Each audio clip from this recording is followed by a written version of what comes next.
Hello भाई लोग, मैं हूँ फैक्ट भाई और इसे देखिए, किसी बॉम्ब ब्लास्ट से बचा घर। हालांकि ये बचा नहीं बल्कि जीता जागता घर है, जिसके मालिक ने इसे बेचने से मना कर दिया। नतीजा, ये मिट्टी के ढेर पर खंडर बनकर खड़ा है। पर ये खंडर है किसका? जिसका भी है, एटलीस्ट सड़क के बीचों बीच नहीं, मिट्टी के बीच है। किंतु एक घर ऐसा भी है जो सड़क के बीचों बीच ऐसे मौजूद है जैसे पैर में चुभता कांटा। खुद ही देख लीजिए कैसे इसके मकान मालिक ने इसे सड़क का एक गैर जरूरी वस्तु बनाकर रखा है। बट द क्वेश्चन इज, इस घर के यूं एंटीक पीस बनने की वजह क्या है? ओनर की जिद या उसका पागलपन? जो भी है, उसका सामना डोनाल्ड ट्रंप से नहीं हुआ है। लेकिन एक मोहतरमा ऐसी हैं जिनके घर नहीं बेचने की जिद इतनी बड़ी थी कि उन्होंने उसके आगे डोनाल्ड ट्रंप को चाय कम पानी समझ लिया और अपना घर बचाने के लिए वो अदालत तक पहुंच गयी। लेकिन उन्होंने ऐसा क्यों किया और उसका डोनाल्ड ट्रंप से क्या वास्ता है? आइए जानते हैं in our today's video title, house owners जिन्होंने सरकार को अपना घर देने से मना कर दिया। नंबर 1, मिसेस पिंक का पहाड़ी घर। एक घर खाली करवाना कितना मुश्किल होता है, इस बात का अंदाजा डेवलपर्स को वो फैमिली से मिलने के बाद पता लगा जिन्होंने बिजली पानी जैसी चीजें तक काट दी, लेकिन इस खंडर को खाली नहीं करवा सके। दरअसल वो फैमिली चाइना में जिस ढेर पर रह रही थी, वहाँ उनके अलावा और 280 लोग रहते थे। पर ये जगह शॉपिंग मॉल बनाने के लिए अलॉट हो गई, जिसके बाद दूसरी फैमिलीज ने पैसे लेकर अपना अपना रास्ता नाप लिया। जिसने नहीं नापा वो थे यंग वू और उनकी वाइफ वू पिंग, जिन्होंने 26 करोड़ रुपए के ऑफर को तो ये कहकर ठुकराया कि उनकी फैमिली 3 जनरेशन से वहाँ रह रही है। जिसके बाद वो फैमिली की इस जिद का नतीजा ये हुआ कि डेवलपर्स ने उनके घर में पानी और बिजली का कनेक्शन तो काटा ही, साथ ही उन्होंने उस घर के चारों तरफ गड्ढा खोदकर कंस्ट्रक्शन का काम शुरू कर दिया ताकि वो लोग परेशान होकर वहाँ से चले जाएं। फिर भी वो फैमिली कहाँ पीछे हटने वाली थी। उन्होंने कैंडल जलाकर नीचे से पानी लेकर जैसे तैसे इस घर में गुजारा किया। ये तू मैं का सिलसिला 2 साल तक चला और फिर थक हार कर वू ने 2007 में लगभग 8 करोड़ रुपए और पुराने घर के बदले नए अपार्टमेंट का सौदा कर अपना घर फाइनली बेच दिया। हालांकि मिसेस पिंग ये पहले कर लेती तो उन्हें पैसे भी ज्यादा मिलते और सुविधा भी। नंबर 2, आधा अधूरा घर। कृपया कर इसे फोटोशॉप का जादू न समझें, क्योंकि इसे ऐसा बनाने में न टेक्नोलॉजी ने मदद की है और न ही कुदरत ने, बल्कि इसे ऐसा इंसानों की जिद ने बनाया है। क्योंकि असल में ये घर टोरंटो के स्लम्स में 19th सेंचुरी में ऐसे ही 6 घरों के रो हाउसेस के तौर पर बना था। पर फिर बदलते वक्त के साथ समय और जरूरतों की मांग को देखते हुए वहाँ के सभी रोज में मौजूद बाकी घर तो बिक गए। लेकिन इस अधूरे घर के अड़ियल मालिक ने इसे नहीं बेचा, जिसकी कोई खास वजह भी नहीं थी। और आप तो जानते ही हैं, दुनिया हो या काम, किसी के लिए नहीं रुकते। तभी तो बाकी घरों के खाली जगहों पर रीडेवलपमेंट का काम शुरू हुआ। लेकिन इस घर को किश्तों में नए कंस्ट्रक्शन अनुसार थोड़ा थोड़ा तोड़ा गया और उन्हीं किश्तों का नतीजा ये अधूरा घर, जिसके अब ना मालिक का पता है ना होने का। बस एक जिद की वजह से ये यूं ही अपनी जगह लिए खड़ा है। नंबर 3, मॉल के बीच में घर।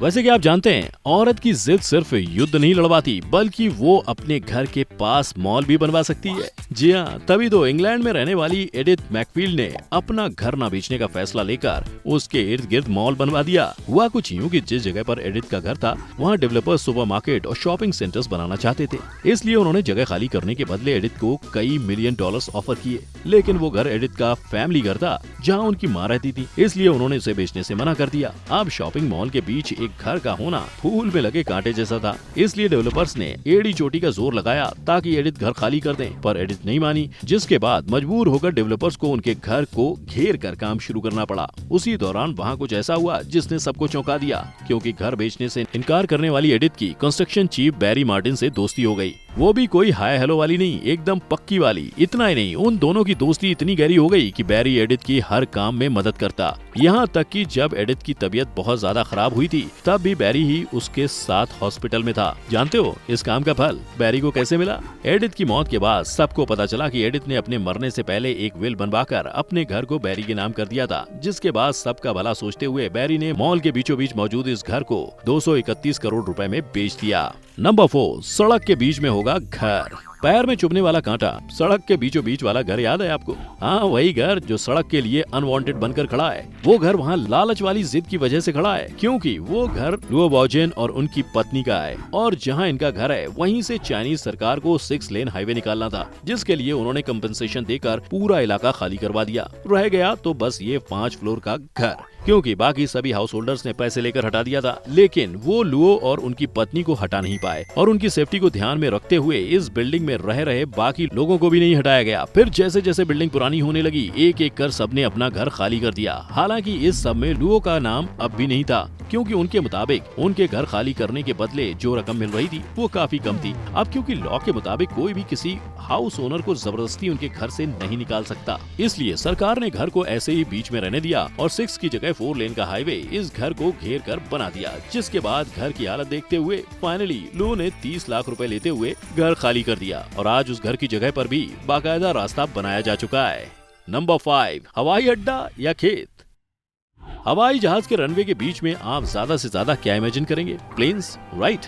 लेकिन क्या आप कभी वहीं बीचों बीच अच्छे खासे खेत को इमेजिन कर पाएंगे? नहीं ना। लेकिन जापानीज फार्मर टकाओ शीटो के दरवाजे पर जब एयरपोर्ट बनने का लेटर आया, तब उन्होंने पैसे लेकर बैग पैक करने की जगह वहीं बसकर साग सब्जी उगाना बेहतर ऑप्शन समझा, क्योंकि एयरपोर्ट का प्रपोजल शीटो के पिता के टाइम पर 1960 में ही आ गया था और तब उन्होंने 12 करोड़ रुपए का ऑफर लेने की जगह अपने लीगल राइट्स का इस्तेमाल कर जमीन खाली करने से मना कर दिया था। जबकि उनके साथ उस जगह पर रहने वाले 28 और लोगों ने एक एक कर उसी एयरपोर्ट की जगह को खाली कर दिया था। जिसके बाद हुआ ये कि पिता के नक्शे कदमों पर चलते हुए टकाओ शीटो ने अपनी जमीन नहीं छोड़ी और एयरपोर्ट अथॉरिटीज को मजबूर होकर उसी जगह और उनके खेत को साथ में रखते हुए एयरपोर्ट बनाना पड़ा। और आज उस जगह पर एक तरफ जहां साल भर में 7,50,000 फ्लाइट्स उड़ते हैं, वहीं दूसरी तरफ शीटो का खेत भी है जहां वो 10 तरह की सब्जियां उगाते हैं। नंबर 6, 360 डिग्री रोड का व्यू।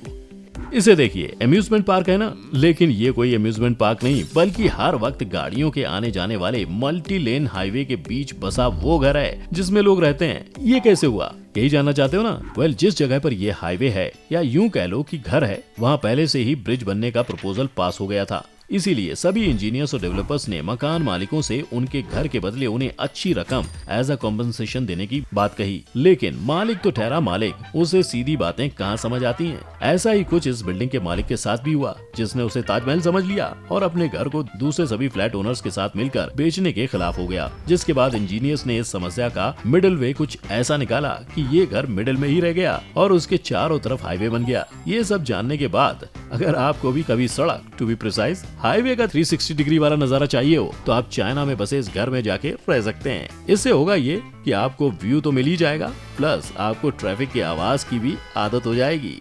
नंबर 7, डोनाल्ड ट्रंप भी नहीं खरीद सका ये घर। ये वही घर है जिसकी मालकिन इतनी जिद्दी थी, उसने यूएसए के एक्स प्रेसिडेंट डोनाल्ड ट्रंप तक को ना बोल दिया। जानते हो क्यों? क्योंकि वो उस घर में कभी अपनी फैमिली के साथ रहती थी।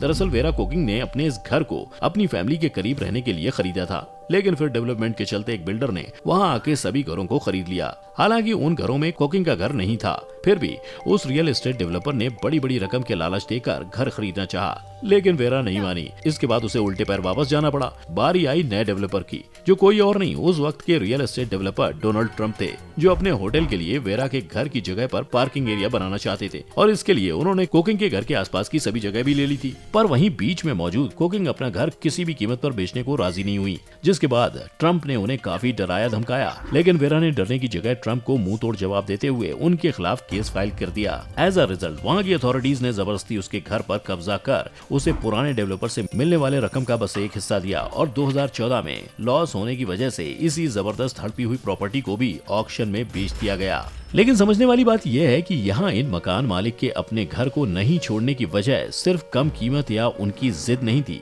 क्योंकि असल में घर रेत सीमेंट से बना कोई कंस्ट्रक्शन नहीं होता, बल्कि वहाँ रह रहे लोगों के लिए वो उनकी जिंदगी का बहुत बड़ा हिस्सा होता है, जिस वजह से वो उससे इमोशनली जुड़ भी जाते हैं। इसीलिए तो कई लोग लाखों करोड़ों देने के बाद भी अपना घर छोड़ने को राजी नहीं होते और कई लोग पैसे मिलने के बाद अपने मन को समझाकर आगे बढ़ जाते हैं। पर अगर ऐसा कभी आपके और आपके घर के साथ हुआ तो आप क्या करेंगे? अपने घर को बेच देंगे या उसके लिए लड़ेंगे? हमें कमेंट में बताइएगा। इसके साथ ही अगर वीडियो अच्छी लगी हो तो इसे लाइक, शेयर और चैनल को सब्सक्राइब करना ना भूलें। फिर मुलाकात होगी, कुछ और नई बात होगी। तब तक के लिए टेक केयर, जय हिंद।